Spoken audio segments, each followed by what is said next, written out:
Hello students, आज हम chapter 8 पढ़ने वाले हैं। हमारा चैप्टर का नाम है नया समाज बनाएं। यानी एक ऐसा समाज जिसमें कोई भेदभाव नहीं हो, कोई छुआछूत नहीं हो, अपनेपन का भाव हो।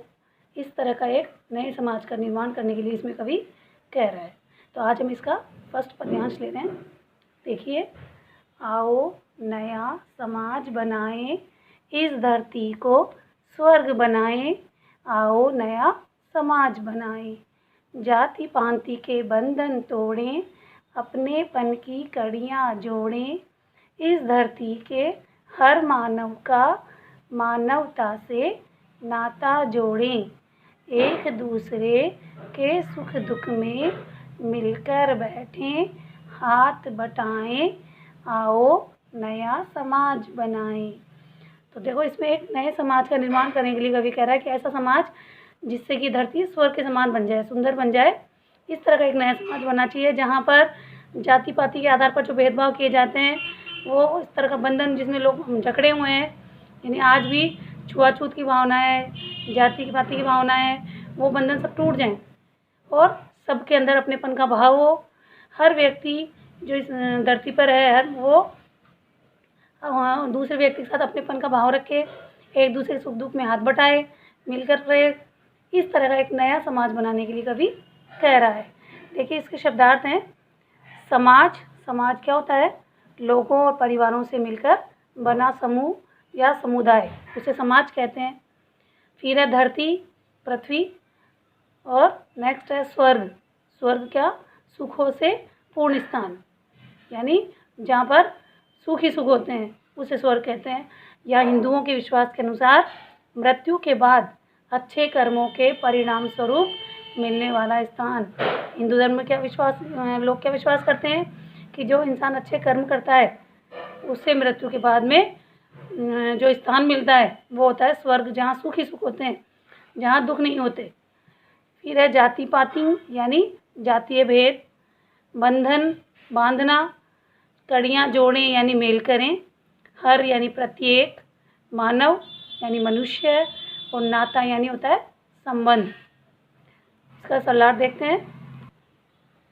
कवि कहता है कि समाज के सभी लोग मिलकर ऐसे कार्य करें कि यह धरती स्वर्ग के समान सुंदर और सुख देने वाली बन जाए। मैंने बताया था अभी कि इसमें कवि समाज के सभी लोगों को आह्वान कर रहा है, सभी को कह रहा है कि हमें एक नया समाज बनाना चाहिए जिससे कि यह धरती जो भी दुख दर्द से भरी हुई है वो सुखों से पूर्ण हो जाए, स्वर्ग के समान हो जाए, हमेशा सुख देने वाली बन जाए। ऐसे हमें एक समाज का निर्माण करना है। आओ हम सब मिलकर ऐसे समाज का निर्माण करें। कैसे समाज का? जहाँ पर धरती स्वर्ग के समान सुंदर हो और सुख देने वाली हो। कवि कहता है कि हम सब जातीय भेद के बंधन को तोड़कर अपनेपन की जंजीर से सबको मजबूती से जोड़ दें। यानी आज जो जातीय भेदभाव है उस भेदभाव को ख़त्म करके और सब किससे जुड़ जाएं? अपनेपन के भाव से जुड़ जाएं, ताकि सभी आपस में एक दूसरे से मजबूती से जुड़े रहें। इस पृथ्वी पर प्रत्येक मनुष्य को मानवीय गुणों से भरपूर करें, यानी सभी में मानवता के गुण हों, एक मनुष्य दूसरे मनुष्य का सुख दुख समझे, इस ढंग के भाव होने चाहिए उसमें। हम सब एक दूसरे के सुख दुख में मिलकर साथ दें। आओ हम सब मिलकर ऐसे समाज का निर्माण करें। पहला क्वेश्चन है इसमें, सभी मनुष्यों को कैसे कार्य करने चाहिए जिससे कि धरती स्वर्ग के समान सुख देने वाली बने? ऐसे कार्य मनुष्यों को करना चाहिए। फिर है जाति पाति के भेद मिटाकर हमें क्या करना चाहिए? जाति पाति के भेद मिटाकर या जातीय बंधनों को तोड़कर अपनेपन की भावना बढ़ानी चाहिए, अपनेपन का भाव बढ़ाना चाहिए। फिर है नेक्स्ट क्वेश्चन, मनुष्य में कौन से गुणों की आवश्यकता है?